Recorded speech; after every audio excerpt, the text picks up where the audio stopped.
Christine Sandman Stone is a seasoned project manager and technology leader who's worked with some of the largest global corporates such as Volkswagen, McDonald's, Dell, and Groupon.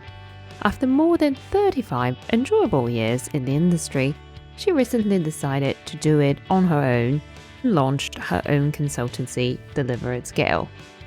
While she enjoys her newly found freedom as author and public speaker, she admits she strangely misses some of the pressures of solving complex problems for the corporate ecosystem. In this episode, we focus on practical tips, including how to help women advance in tech at all levels, how to avoid sharp career pivots, and embrace thoughtful transitions instead, the secret weapons for career success, and 8 strategic questions for effective leadership. Christine fondly refers to this new stage of her life as a renaissance in her 50s, so make sure you stay tuned to find out why.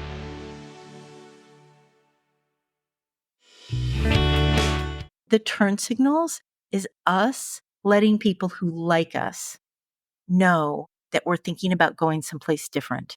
Just like when you're driving, the turn signal lets people around you know which way you're headed. When we start to talk to people that we really enjoy working with, and we say, hey, I'm starting to think about making a change in the next year or two, they can be terrific assets for us in the search. So I don't like the idea of a sharp change. What if it's to something that doesn't work out? Christine, hello and good morning. I know you've risen very early today, and we were just chatting about how much you like to use your morning. So how are you? I'm lovely, thank you. And we're finding you, and I have to disclose, you are based in the US. So this is going to be our first, I think, overseas or across the Atlantic recording. We haven't done, or maybe we did one a long time ago. So certainly the podcast is expanding and we're going a bit more global with you. Lovely. Well, since this is the first one abroad, I have to put in a plug for my city. Highly recommend Chicago. We're on the edge of this massive lake that's almost like an ocean. People are Yes, friendly. been there. and the town has a lot of hustle and great food, and it's beautiful. So please come visit. Yes, so just to clarify, Christine, this is not a sponsored. No, it's not She at all. loves her city, and I just know that love you my do. city. Yeah, I know that you do it. I think it's important, and that has, as you said, played a part in your career because you come Yes, from the technology sector as well. But right. why don't you tell us actually how you started? When have you always been in tech? That is, those are 2 really good questions. As I left university, I went to university in Ohio, which is where my family is coming from. So I thought law is the right place for me. And then I hesitated because the fit didn't feel right. And kind of a bridge job that I got was writing sales proposals for a man who worked for a small technology company. Personal computers were just coming to the fore. For the first time, people were starting to network them together. And so I would write his sales proposals, and it was fascinating. And I'd start catching mistakes. And I basically worked my way into designing computer networks at the very forefront of when those came to be. So I've been in tech now for 35 years. I'm an accidental technologist. I have a philosophy degree and a writing minor. But both of those are things that I use every day. And then you know how that goes. If you do it really well, then they have you run the terrible projects and the project's in trouble. And I did that. Your reward is the terrible project. Yeah. That is correct. That is correct. And so I would build best practices for other folks who did the same work that I did. I've worked for Volkswagen, McDonald's, Dell, most recently Groupon. And each job put me in a harder situation. The rewards kept coming, right? The span of responsibility, the complexity of the work. My most recent corporate role was to run product and engineering operations. A bit of a middleman in the middle, kind of connecting these two. Is that a good way to think about it? I was a lovely Switzerland. My team functioned in the same way. And I worked for Groupon, and I led a process called Objectives and Key Results. And it was a wondrous experience for me. As Groupon was shifting to become European-based instead of North American-based, my second book was coming out. And I took that as a sign from the universe to go on my own. And so now I do things like OKR workshops and coaching for organizations. I speak on my book subject, and I do whatever I can to help women advance in my space because there aren't enough of us. Yeah, and that's exactly what I was thinking when you said how you started, and I imagined there weren't too many women in that space at the time. And even today, it sounds like there's a lot. I have actually a good friend she's also based in Chicago, believe it or not. And Really? I think she may have moved now, but she was there for part of Okay. her career. And yeah, it's all about recruiting women in STEM jobs. And, her view is that you have to start early, you have to start when they're in school. But it sounds like you're focusing a bit more on helping those who are already That's in interesting. in the role. I love her idea there. So I mentor extensively. I'm currently mentoring a high school student who is 16 years old, and she's interested in a STEM university work. I speak at the Grace Hopper Conference, which is the world's largest technology conference for women in tech. And I'm helping that team build out their first middle management and executive management. And then a lot of the leaders that I work with are very senior. So I really span the whole spectrum. You are as likely to find me sitting down with an executive who needs to restructure their technology team and improve the results that they're delivering as you are to find me in a coffee shop with someone who's 18 years old talking about their university work. In the last 3 years, women were almost 50% of the layoffs in technology. But the problem with that is we're not 50% of the people in technology. Mm-hmm. We're only Recruitment. 28%. So we had a disproportionate impact in the layoffs of the last 3 years. So whatever I can do to help at all levels, I do it. And I do you also enjoy one type of work more than the other? Sitting with the executives versus sitting with the students. It's very different satisfaction that you get out of that job, isn't it? I am really good at big, hard problems. I'm gifted at them. So the part that I miss about being out of the corporate ecosystem is the scale. So the individual coaching is something that I am good at, and I do like the big problems Mm. probably. Do you Just miss that actually? Because now you kind of freelancing, and that's what people say usually when they build a portfolio career or stop working in the corporate sector, that you don't really get the full picture. You only brought in, as you say, when there's, but it's a bit of a small part of the bigger business. I would say that I find that there is an adrenaline rush and pressure when I realized that I had to change the software development practices for thousands of engineers around the globe for Groupon in order for Groupon to survive the pandemic. Like that's real pressure. If I fail, the company fails. If I can't figure out objectives and key results, we won't be able to sustain ourselves during the pandemic. Like the pressure of the scale, and I'm surprised to find that I miss that. It'll be interesting to see how my work evolves in the next year. And I really love how you refer to this new chapter in your life, if you will, because part of the point of this podcast is to talk about career changes, and we're not going to call them pivots. And you're going to tell us in a minute why, if you don't like that term.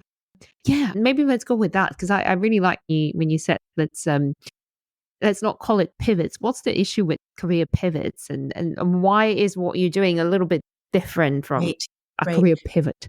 First of all, I call the state of my life right now my renaissance. I don't know if Mm-hmm. you know this, but when they did research in the US about who owns patents, they found that the demographics were very specific. Patent owners are very creative people who come up with an idea that then they own and they can, build their wealth from. Broadly across all demographics, but more heavily into people in their 20s and people in their 50s. And what they found when they dug into it was that at both of those times in life, you have diminished financial responsibility for others. And so there's a little more freedom to your thinking. So I'm definitely in a free phase. I'm able to choose work that I love and it's deeply rewarding. So I'm in my renaissance. Kids are launched. They're all, happy, financially self-supporting, all of that. And it's a great time to do the work that I do. I get bugged when people say career pivot because in my mind, I imagine that you're in a taxi and a taxi driver was like, "Oh shoot, I meant to go that way." And they turn really fast and you're kind of like up on a wheel and the car is shaking. A pivot's too fast. If we use the taxi as an analogy, before you go anywhere, what do? You start to think about where you want to get to. Then you You think get the about, sat nav on your yes, map. Yeah. you do. And before you even put your map on, you check the conditions around you. You check the weather, you check the traffic, It's good to you have a destination. right, got your destination, you figured out the surroundings, and then you use the map to get you to where you want to go. And if you're driving, you use like turn signals in the car to let people know which direction you're heading. The analogy works so well for career, right? First of all, we have to think about where it is that we want to be next. And that can be, we could say, I really want to be this level. I want to be a CEO. Well, then you should start doing smaller things that let you test out the idea, see how it fits. If it doesn't fit, you abandon it. It's like thinking that you'd like to drive somewhere, but telling yourself, you know what, if traffic's bad or it doesn't look like the weather turns, I'm just going to go in a different direction. Same thing. The other part about looking around us, if we're driving, we think about weather, we think about traffic. For us, we need to think about the economy, our role. Is our role growing inside of our companies? Is our role shrinking? Is our role highly sought after? What is going on economically? What do the conditions look like for us to start considering a change? And then the turn signals is us letting people who like us know that we're thinking about going someplace different. Just like when you're driving, the turn signal lets people around you know which way you're headed. When we start to talk to people that we really enjoy working with, and we say, hey, I'm starting to think about making a change in the next year or two, they can be terrific assets for us in the search. So I don't like the idea of a sharp change. What if it's to something that doesn't work out? There's a lot of disruption that comes with that. There is, by the way, a terrific podcast. I don't mean to tell somebody, No, but that's okay. We're all here to recommend good all right. sources, so that's absolutely fine. The film director, Ava DuVernay, was Oh, interviewed by yes. Adam Grant. And she talks about how some people say you should burn the boat. You should get to where you're like, you should just take a leap of faith and start something new. That's one She way. believes, no, that in fact, you should experiment in the space that you think you want to be in next, see if it works, and then wait until you're certain that that's going to be the right fit before you make the jump fully to it. She was an assistant in Hollywood for years to big directors. She saved money. She achieved financial stability. She learned a lot. And then she would do small projects where she'd do short films and she'd see what worked, what didn't. She built relationships and friendships. And so by the time that she finally did her first big movie, it wasn't a huge risk for her to make that change. She had built the skill set, the knowledge, the understanding of the industry. Right? But I want to take you back to what you said earlier about your renaissance and how Yeah. the thing you enjoy the most is actually the ability to experiment and Right. attract people who are inventors. And it sounds a little bit like that's what you're saying as well with exploring new careers or new Yes. trajectories that it's all about having a bit of fun, at least in the beginning if you can. And I know building a business is not always fun, as you will agree, I'm sure. But I think we so often forget that part about experimenting and asking ourselves once we started and committed to doing something, like, why didn't we start in the first place? Have we forgotten that? And you and I were chatting a little bit about that Yeah. earlier. And I agree entirely. I always wanted to write a book and it felt daunting. And so I told myself, like, look, the only way to get to a book is by writing. So what if I just write smaller articles? And as I put them out, I see, how does it feel? How does it feel to come up with an idea? How does it feel to get feedback from people? Do I enjoy it? I think I'll enjoy it. Do I enjoy it? Is there a market for it? What is the response like? So I started writing. My goal for the first year that I was thinking about writing a book, and this was years ago, was to write one article every 2 months, publish it, and pay attention to how people reacted to it. So I could get used to that pressure of, oh my heavens, I'm putting this out there and people are going to see this for years. I have to be completely proud of it. I can't have any mistakes in it. I need to make certain that it's relevant. So articles were what brought me into feeling confident about writing a book. I knew that I wanted to speak and I wanted to speak on big stages. So the first thing that I did was I signed up to do something called an Ignite talk. And what it is it's just 5 minutes, but it's 5 minutes with slides that are on an auto advance every 15 seconds. And your mic turns off at 5 minutes. So you have to be perfectly prepared and timed. And it was stressful. It was really stressful, but I prepared for that. Baptism of fire. Yeah. Yes, I prepared for that and did it. And then oh my gosh, this is the funny part. They sent me a note 2 weeks later and they said, congratulations, you've been voted one of the top talks from Ooh, when it was like well 2018. done. And they said, we can't wait to see you next month when all the top speakers are going to be speaking on new subjects. And I No was like, pressure. oh my Lord, it took me, a couple months to come up with this one and to practice it. And so I had to do another one in like 3 weeks and I did it and it worked really well. But these are examples of, Small it's 5 steps. minutes. It's not Mm. an hour-long keynote. It's an article. It's not a book that might or might not hit the mark in Mm-hmm. the workplace. So you said something else that I think is very important. You talked about enjoyment in our work. When we enjoy our work, the likelihood that we will be productive and profitable inside of our companies skyrockets. So when you and I pay attention to when we really light up and we're not only is the work that we're doing engaging us, it is building our energy. That kind of work is what we should really lean into. The other thing I will say is that it is possible to master something and get bored with it and then want to do something different. Has that And happened to you? oh my gosh, yes. Yes. If you told me, Christine, we need you to manage a big project, the thought of doing that does not appeal at all to actually do the project management work because Doesn't get you I've excited. mastered it. It would be a little boring. But if you tell me you need me to manage 100 program managers who are all running projects across a company that's trying to do a turnaround, I would be like, oh, I am so in. So we have to pay attention to what we master, what gets boring, and then seek things that keep us intellectually stimulated and contributing and joyful. Yes. Well, this actually leads us quite nicely to what I was going to ask you, anyways, which is for anyone who might be listening, and there's hardly a day that goes by when I don't speak to a friend in whatever age and Yeah. female friend, and they're all thinking about trying something else, doing something else, Mhm. balancing work, family, responsibility, all that.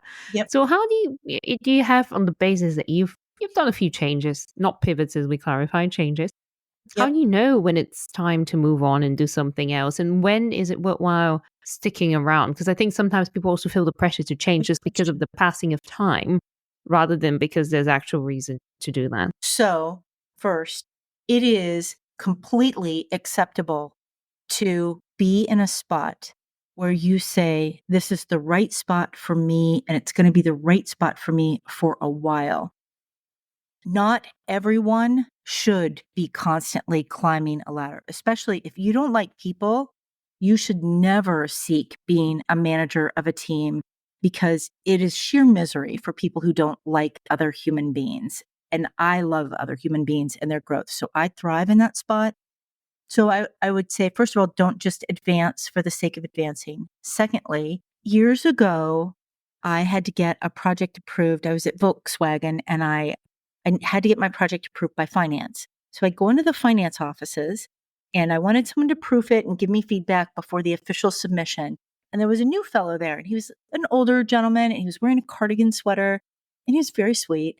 And I showed him what I had and he helped me fix some things. And I just kept looking at him and he said, what? And I said, I think you're overqualified. And he started laughing and he said, Christine, I used to be the CFO of Volkswagen America. And I was like, what? And I said, what are you doing here in this analyst job in a division like in Illinois? And he said, my mom has dementia and she's in a home nearby. And I quit my job at the headquarters because I told them, I don't know how much longer I have with her and I need to be with her. And a friend of mine called me and said, you're going to be completely bored would you like to work for me like in a junior position just to like do something interesting during the day? And the man said, I can't do that because every morning I have breakfast with my mother. Then I go have lunch with her and we do crossword puzzles. And then in the afternoon, we go for a walk and we have dinner together. And the guy said, I don't care when you come in. I don't care how many hours you work. Like, you're going to be more valuable than anybody else who's at a junior level. And I love that. his piece was just, he was like, I don't care that I'm doing a junior job. I get to spend time with my mother.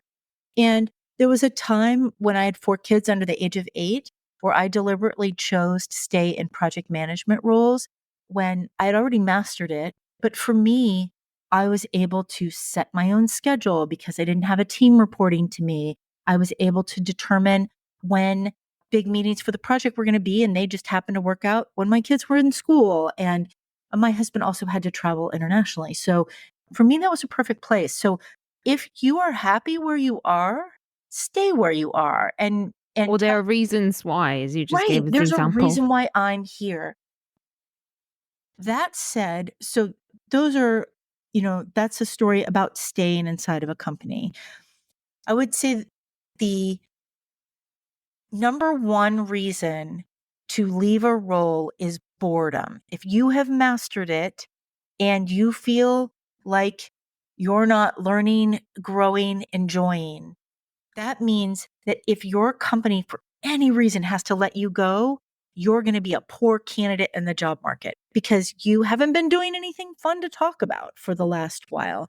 So if you feel yourself getting bored or restless, please pay attention to that and seek harder opportunities, whether it's in your own company or in others.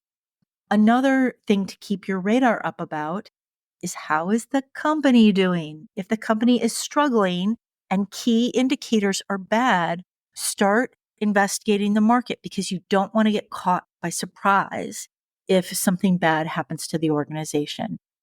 I would say I've left jobs because I worked for jerks. And Thank you for the honesty. I think that's very important. We're not going to say which ones, but people can learn from something from you, I think. my heavens. But in a couple of cases, I left the job because of the jerk, but then the jerk got pushed out 3 or 4 months later. And I was like, darn it, why didn't I stay there? So I would encourage you, if you're in a company and the only thing wrong is a jerk that you work for, that you're better off to find a job in another team or to try to hang in there just a little while to see what happens to that person. I heard a saying years ago, I've never forgotten it. This fellow said, if you can't add something new to your CV, like every 3 to 6 months, you're in trouble because you're not giving value to your company. And if you have to go look for a job, you don't have anything that's modern that other companies will look for. So I would say each of us should be thinking, can I update my CV or my resume every like 3 to 6 months? Yeah, I think I like that balance. I like that you touched on the cases when it might be okay or may not be okay. And I always think of, I think it was Michelle Obama who said you can have it all, but not at the same time. And I think probably, would you agree with that? It's a Yes, I will. And I'll tell you why. It goes back to those choices. My husband and I do this thing where we would kind of sit down and really talk about where we are and what was going on in our lives. And then we would make decisions. There was a job that I really wanted to take. It was with a big name company, and the impact, just having that experience of working for them was going to be a big deal for my career. And the problem was, though, that the fellow who was hiring me warned me that I would need to attend a lot of evening meetings, and that they would come up without notice. And at that point, our kids were a, a bit older, but they were still, young children who needed meals. And Jim cooked dinner for the first year and a half that I was there. And then that way, until I figured out kind of what the pattern was of dinners, he just covered it at home for the whole time. So the two of us decided, like, for us right then, my job was the priority. And then he would make certain that he shifted into kind of a regional role for his company. Then another time, Jim had an opportunity to pursue some really complicated work overseas. And that was one of those times that I like stayed put in the project management job because then I was available to cover things if he was traveling on long trips. So I do believe that we all make thoughtful choices about whether to lean into a job or to lean into family. So one of the things that I heard you speak about once was you were talking about some of the things that are non-negotiable for you, and I think sleep was one. Sleep is So one. is there anything else that you'd say is one of your tools, if you will, for making the most out of your career? Yes, I'm going to see if I have them close. Mhm. I always do annual goals for myself, and I just do them in a simple word cloud. And that way, as I start a year, I know what I'm going to be aiming for. Yes. And my categories are health, love, parenting, fun, finances, making the world better, my professional evolution, and work. I split professional evolution and work because I know that it's critical to have goals around things that I need to deliver on, but I also want to make certain that I'm also moving ahead and doing interesting things as well. The lists for me are critical. Sleep is critical. I am so much smarter with a rested brain, and I believe that that's the case for all human beings. And if I have a choice of staying up late to get something done or going to sleep and getting up a little bit early, I will go to sleep and get up early. And it always takes me a fraction of the time if I do it the next day. So sleep and lists. How's that? Yeah. Well, I think that's very helpful because we've had different guests on the show and they've each approached it, I suppose, from a different angle. And I Yeah. think if I was ever to do a summary of all the guests that we've had so far, I think these are probably, I don't know about the list, but definitely the sleep is always going to come first. And then the list, I suppose, is just a different tool. And I think everyone has a different approach to planning or managing time. And some people argue that you don't manage time. There's different views on that coming Yeah. in other episodes. But I think for me, there's also the other side, the balance that you and I talked about just as we hit recording, which was about when you can't keep up with that list. And, do Right. you ever revisit that? Or what happens if you So find that you're not on track? there is a different tool that I use quarterly, and it is for work. So let's say that my goal is to run 25 workshops in the coming quarter.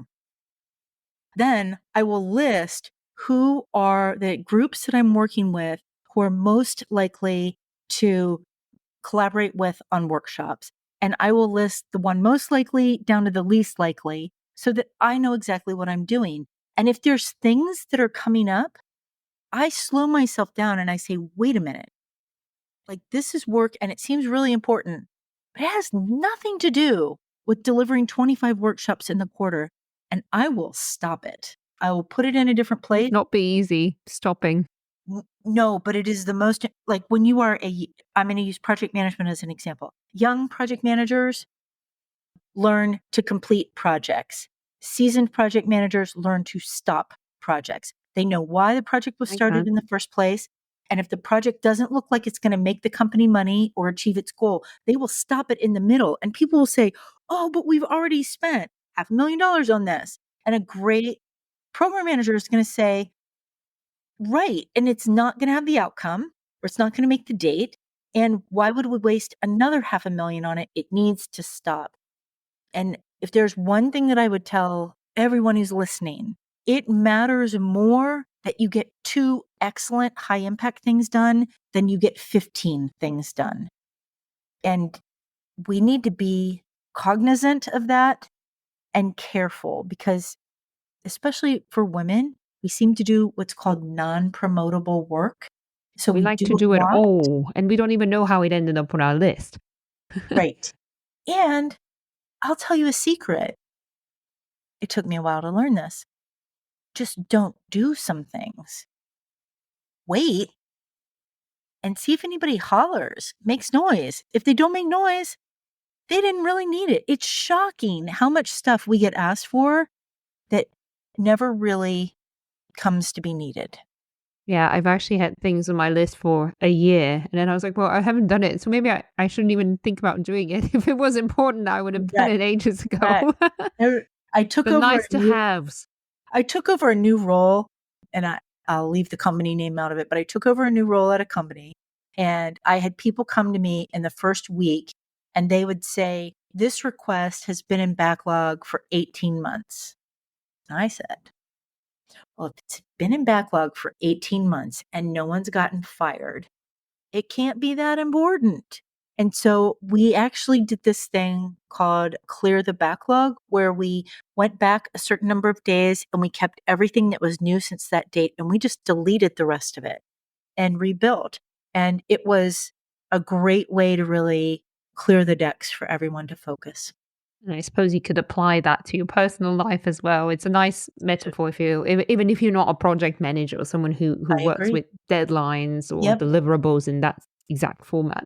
I love that. But one thing I didn't get the chance to ask you, and I know we're almost drawing to the close, was how being a parent, because you didn't mention you had 4 children, which is, a job in itself, raising them. And I know that they're grown up now, but did that have any other impact, or how did you manage to do that alongside not leaving your corporate job? Because I find that many mothers struggle with that. I'm really good at my job.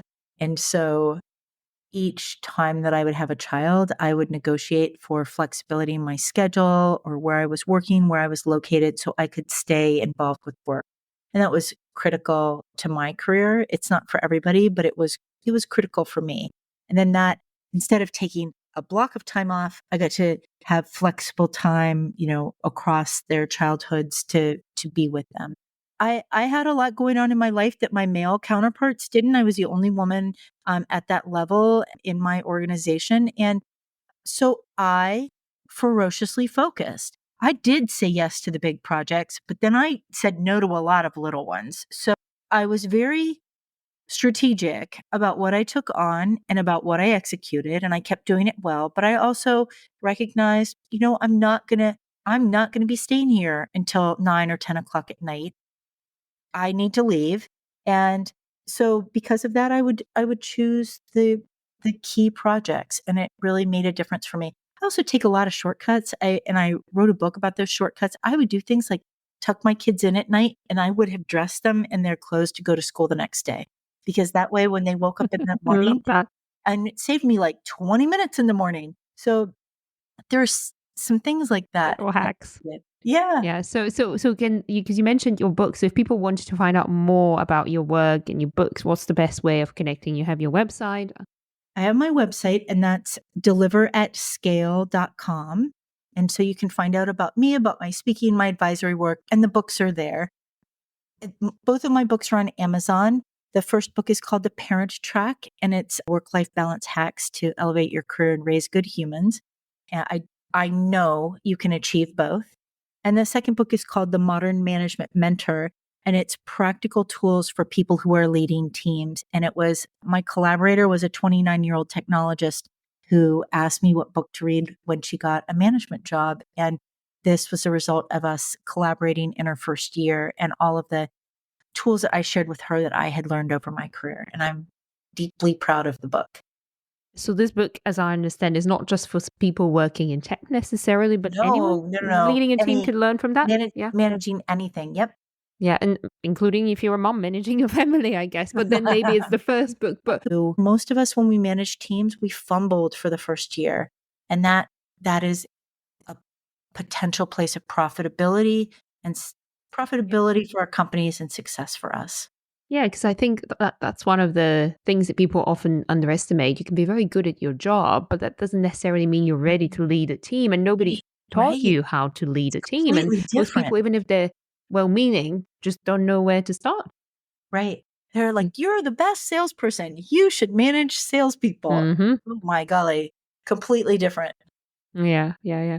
Well, I mean, I suppose I having listened to you now, I feel like, oh, I should take a look at that book. It sounds like it's all very practical tips, which is what I love having on the show. But one final question before we wrap up, I wanted to ask you, so what are you most excited about looking ahead? I am most excited about helping build out the middle management and leadership track for this global women in technology organization. I am thrilled about the impact and scale that comes with that. And I'm really excited to go back to that stage. There were a couple thousand people in the crowd the last time. So I'm really excited to be in the midst of so many smart human beings. Wish you all the best with that, Christine. Thank Thank you. you very much for taking the time to join me today. What a wonderful way to spend the morning. Thank you for having me.